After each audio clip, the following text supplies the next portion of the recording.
Et dites-moi en commentaire si c'est un modèle Sportero ou pas. J'étais avec des petits tout à l'heure, ils m'ont dit que ça ce n'est pas un Sportero.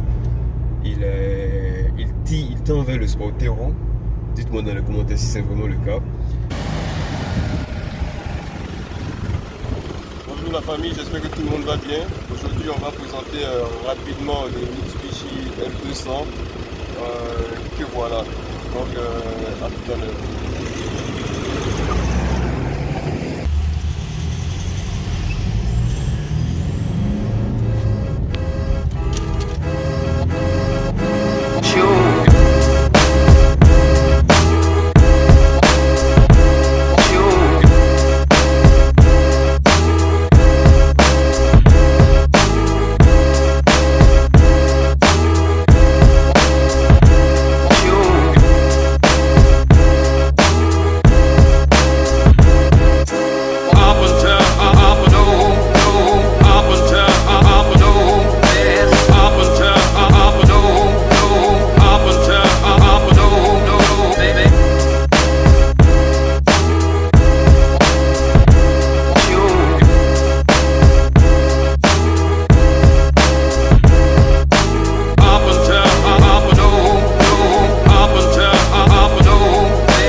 La famille, nous sommes là aujourd'hui pour le Mitsubishi L200. On va en parler rapidement. Ok, Mitsubishi L200 assez optionné si je ne me trompe pas. Belle couleur. Face extérieure, on est un peu devant donc j'espère qu'on m'entend. On est sur des jantes de 16 pouces. Les pneus sont assez grand, c'est de quoi, des 245, ouais, 245, des 16 pouces. On a des disques à l'avant et des tambours à l'arrière. Effectivement des tambours à l'arrière. Nous sommes, n'oublions pas, c'est un pick-up, donc un châssis échelle, c'est des lames qu'on a à l'arrière. Et regardez la benne, je ne sais pas combien elle a en capacité. Longueur d'après la fiche technique, 5 mètres. Un peu plus, ouais, 5 mètres de long, largeur environ 1,80 m si je ne me trompe pas. On passe à la face avant. N'oublions pas que depuis quelques années, j'ai l'impression que c'est la signature de Mitsubishi. C'est chrome, même si c'est pas de chrome, c'est ce design assez robotique, j'ai envie de le dire, ouais. De la face avant.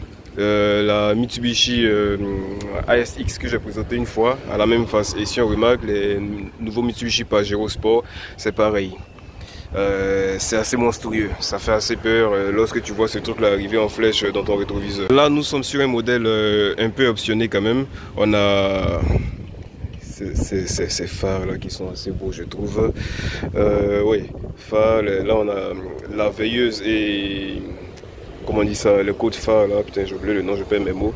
On a ici le clignotant et ouais, le clignotant, et là on a l'anti-brouillard. Les versions standards de base n'ont pas d'anti-brouillard. On a ici le chrome que je trouve ça beau, je trouve beau. Le chrome là encore. Là le logo Mitsubishi qui est aussi chromé. Cette calandre est assez belle et la calandre encore qui continue là, c'est pas factice, c'est une vraie calandre. Encore clignotant, anti-brouillard. Et ce qui me plaît chez les vrais franchisseurs, les véritables 4x4, on a l'espace entre la roue et la carrosserie qui n'est pas à négliger. C'est là tu vois que c'est un franchisseur quoi. En parlant de 4x4 aussi, l'angle d'attaque qui n'est pas à négliger. Même si on a du bitume presque partout maintenant, n'oublions pas ce détail là, l'angle d'attaque. Le modèle que nous essayons à les rétro-chromés, je trouve ça très stylé, rétro-chromé. Les poignées de porte chromées, comme on le constate, des marchepieds stylés aussi. La voiture doit peser, je sais pas, 1 tonne 8 si je me trompe pas. Signature diesel, Mitsubishi DID. Ah ouais, on a des camions qui passent là. Au niveau des feux arrière, assez beau, assez stylé. Lorsqu'on allume les phares, les feux de jour, enfin les phares, pardon, on a cette signature lumineuse qui est dessinée comme ça, qui descend là aussi si je ne me trompe pas. Et le feu stop qui est au milieu ici. Et là on a le clignotant, là on a la marche arrière. Et pareil. Voilà la benne, comment elle se présente. Ouais, pas mal. Avec le logo Mitsubishi à l'arrière, pour te signaler que tu as un Mitsubishi qui est devant toi. Bon, là on passe aux places arrière.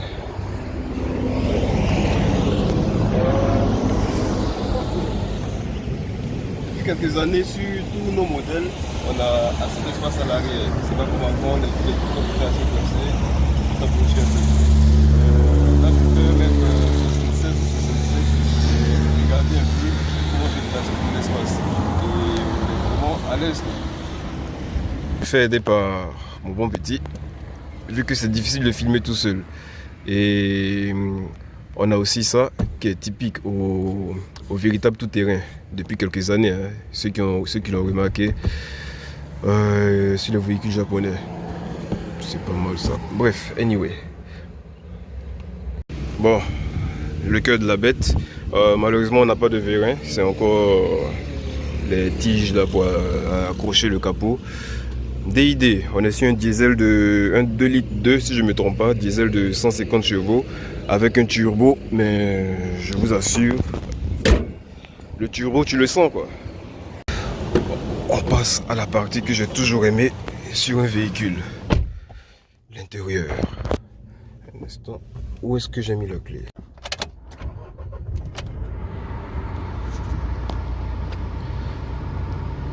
Voilà. Là, c'est la partie qui m'intéresse toujours dans un véhicule. Le côté pilote, comme j'aime bien le dire. L'ambiance n'est pas terrible, hein.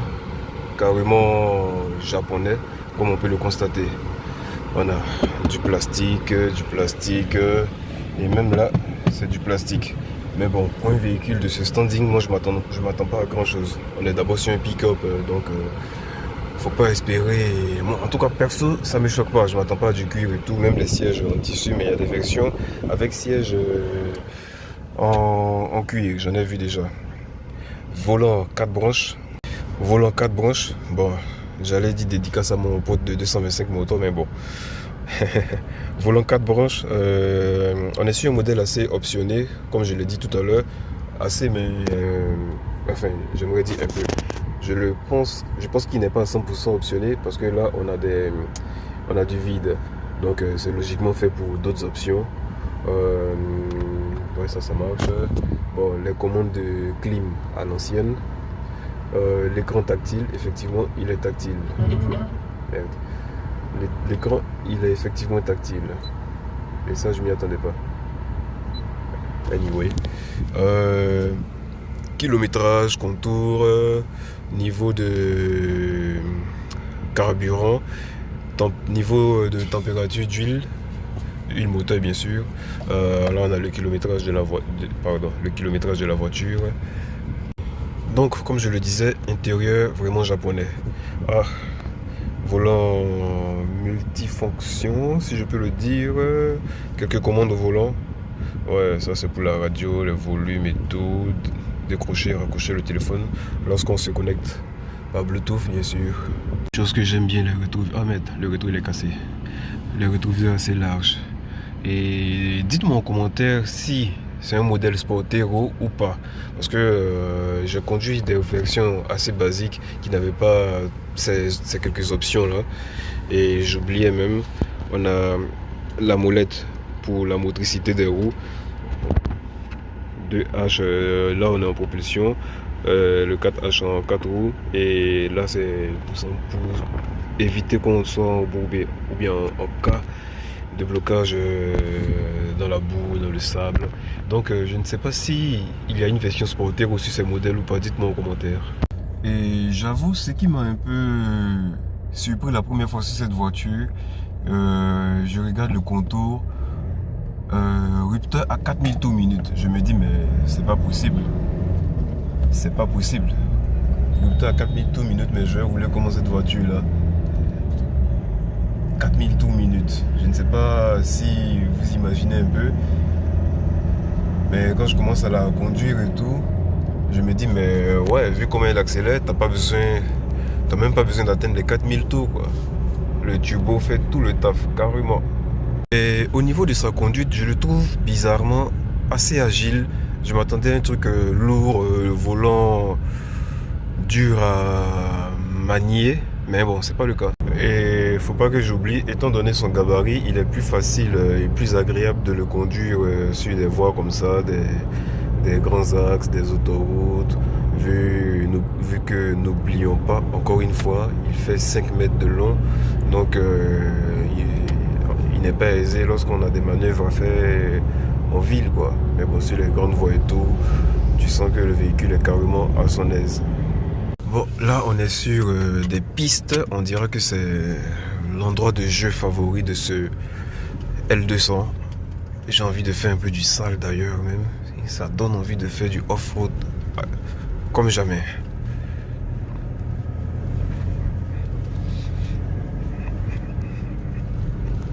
Bon ben là on a croisé quelques petits à moi.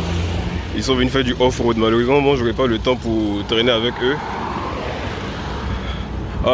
Everest c'est ça non? Ouais. Et 2016. Et l'autre en L200, le modèle précédent assez simple. Ils vont faire du off-road là, donc ouais, trio de 4x4. Et encore une chose impressionnante sur cette voiture là, elle ne tarde pas à grimper dans les tours minutes quoi, grâce à son turbo. C'est assez un peu impressionnant pour un pick-up. Je m'y attendais pas. Malheureusement, encore une fois pour ce véhicule, pour cet essai, on n'aura pas l'occasion de faire du off-road. Ça me fait mal en pensant à ça, mais bon, j'espère avoir l'occasion un jour. Là, je suis un peu pressé, je suis dans des courses et tout, parce que c'est une voiture de terrain de griffe, de chantier, ou ça dépend de comment chacun l'appelle. Donc du coup, il va falloir faire les choses assez rapidement. Mais je vais organiser un truc pour un véritable off-road un de ces jours. Et pour ne pas oublier aussi, j'avais carrément oublié. Comment j'ai pu oublier cela? On est sur une boîte méca de 6 vitesses. Ça peut servir pour certains, non pour d'autres. Mais bon, il fallait que je le dise. J'ai précisé 6 vitesses parce que sur les versions standards, c'est que des 5 rapports. Et là, on a un 6e rapport sur ce modèle un peu spécial. J'étais avec des petits tout à l'heure, ils m'ont dit que ça, ce n'est pas un Sportero. Il tend vers le Sportero. Dites-moi dans les commentaires si c'est vraiment le cas. Il tend vers le Sportero, mais ce n'est pas un. Donc, je ne suis pas un pro du L200, je ne saurais le dire. Et puis, comme je le disais, à cause de son turbo, le véhicule décolle assez rapidement. Et là, la première fois que j'ai conduit cette voiture, ça m'a scotché. Je me suis dit, ben, waouh, tu décolles comme ça assez vite. Mais bon, vu que c'est un pick-up, il y a des choses que j'évite de faire. Et en plus, autre détail intéressant ou pas, j'ai l'impression, sauf erreur de ma part, mais j'ai l'impression d'entendre le turbo parfois lorsque j'accélère et d'autres fois lorsque je relâche l'accélérateur. C'est parfois intéressant. Par contre, ce que je n'apprécie pas déjà sur cette voiture, elle n'est pas assez insonorisée. Et je trouve pas ça assez top. On entend quand même quelques bruits de l'extérieur, les véhicules qui passent, surtout lorsque c'est un poids lourd. Donc ça, je trouve ça un peu dommage. Et le plastique aussi, un peu dommage. Mais bon, comme je le disais, on est sur un pick-up, on va pas demander grand chose. Ça, bon, c'est pas mal. Bon, moi, ça me sert pas pour ranger les lunettes. Et l'éclairage ici, je trouve ça un peu moche. Mais bon, c'est japonais, on va pas demander grand chose. Ouais, c'est moche.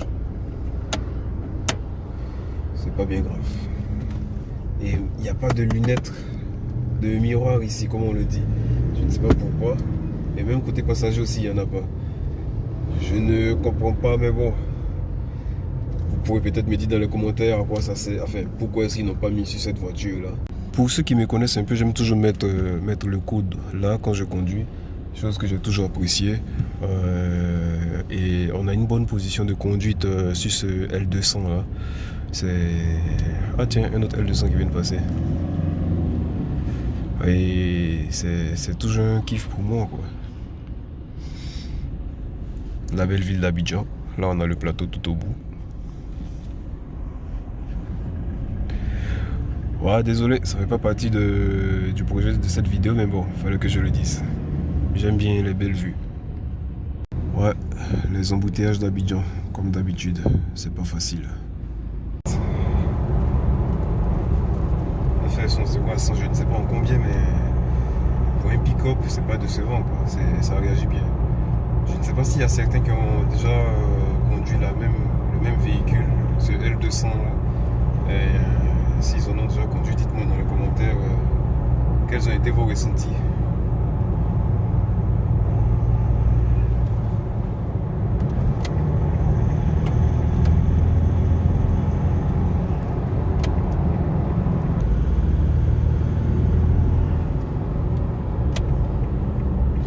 Oh, il y a trop de circulation.